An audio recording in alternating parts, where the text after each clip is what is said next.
কত ধুকাবাজি করবে? মুসলমানদেরকে শুধু দুধেল গায়, জোড়া পায়ের লাত খেয়েছে।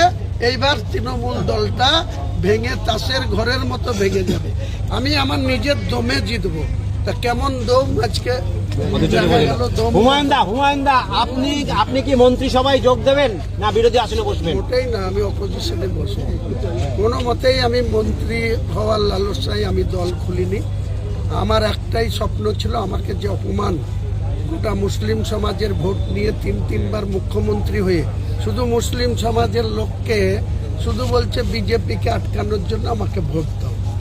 বিজেপি, আমি আগে বলেছিলাম বিজেপি বাঘ না ভাল্লুক, গোটা দেশ চালাচ্ছে 2014 থেকে 2001 সাল থেকে গুজরাট 25 বছর ধরে বিজেপি চালাচ্ছে। সেখানে 19% মুসলমানের বাস, 8% মুসলমান চাকরি করে। যেখানে 37% মুসলমানের বাস, মমতা ব্যানার্জি তাদের ভোট নিয়ে মুখ্যমন্ত্রী হয়ে 1.5% মুসলমানের চাকরি হয় না। কত ধুকাবাজি করবে? মুসলমানদেরকে শুধু দুধেল গায়, জোড়া পায়ের লাত খেয়েছে। এইবার তৃণমূল দলটা ভেঙে তাসের ঘরের মতো ভেঙে যাবে। এদের এমএলএরা যে কটা জিতবে তার কতটা এমএলএ চার্টার বিমান ধরবে, দিয়ে অমিত শাহর অফিসে যাবে, শুধু সময়ের অপেক্ষা। হুমায়ুন কবিরের প্রতিটা কথাতে যুক্তি আছে। উনি যুক্তি সহকারে কথা বলতে ভালোবাসেন। ওনার জন্য হাজার সালাম। ভিডিওটা দ্রুত গতিতে শেয়ার করে দিবেন।